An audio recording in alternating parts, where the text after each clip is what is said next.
He loves Jesus. He has a compelling life story, and he is a distinguished man of science and healing. May I introduce the Director of Pediatric Neurosurgery at one of the world's great hospitals, Johns Hopkins in Baltimore, Dr. Benjamin Carson, Sr. Now, it's not my intention to offend anyone. I have discovered, however, in recent years that it's very difficult to speak to a large group of people these days and not offend someone. We've reached a point where people are afraid to actually talk about what they want to say because somebody might be offended. We've got to get over this sensitivity. It puts a muzzle on them. And at the same time, keeps people from discussing important issues while the fabric of their society is being changed. And we cannot fall for that trick. Here we are at a time in the world, the information age, the age of technology, and yet 30% of people who enter high school in this country do not graduate. 44% of people who start a 4-year college program do not finish it in 4 years. And I was a horrible student. Most of my classmates thought I was the stupidest person in the world. They called me dummy. I was the butt of all the jokes. Now, admittedly, it was a bad environment. Single parent home. You know, my mother and father had gotten divorced early on. My mother got married when she was 13. She was one of 24 children. Had a horrible life. Discovered that her husband was a bigamist. Had another family. And she only had a 3rd grade education. She had to take care of us. Dire poverty. I had a horrible temper, poor self-esteem. All the things that you think would preclude success. But I had something very important. I had a mother who believed in me. What about our taxation system? So complex. There is no one who can possibly comply with every jot and tittle of our tax. If I wanted to get you or you, I could get you on a tax issue. That doesn't make any sense. What we need to do is come up with something that's simple. And when I pick up my Bible, you know what I see? I see the fairest individual in the universe, God, and he's given us a system. It's called tithe.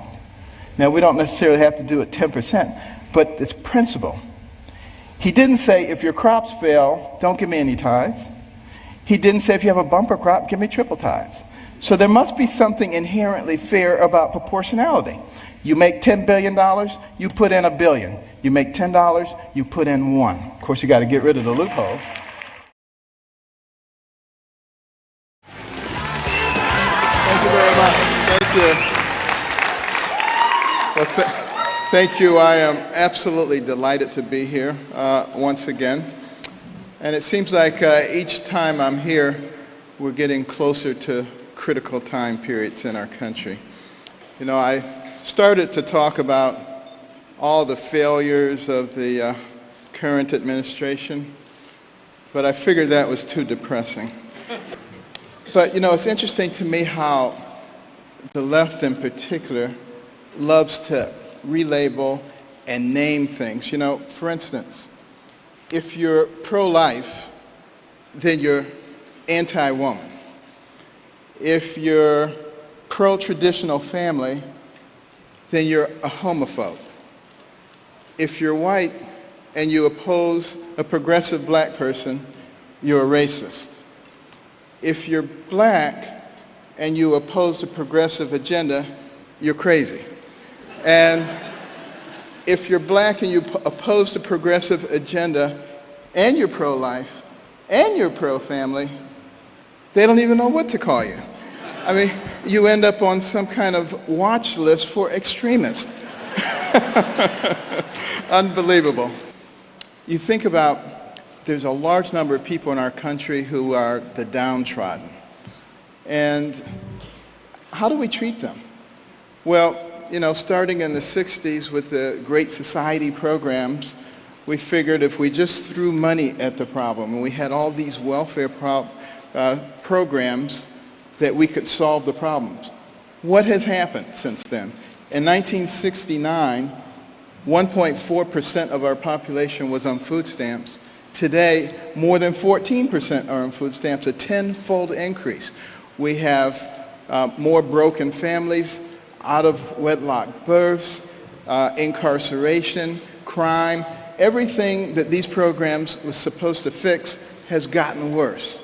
Intelligent people would look at that and they would say, we need to change course. People who perhaps fail to utilize their intellectual capability would look at that and say, we need to do it more. We didn't do enough. And, that's the difference. It really is not compassionate to pat people on the head and say, there, you poor little thing. I'm going to take care of all your needs, your health care and your food and your housing. Don't you worry about anything because it's all those bad people who's causing your problem, and I'm going to fix it. That's not compassion. That's the opposite of compassion. That is making people dependent.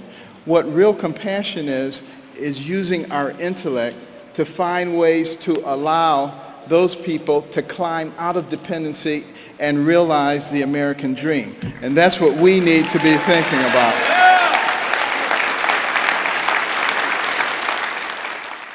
But what are the things that are going to destroy us as a nation?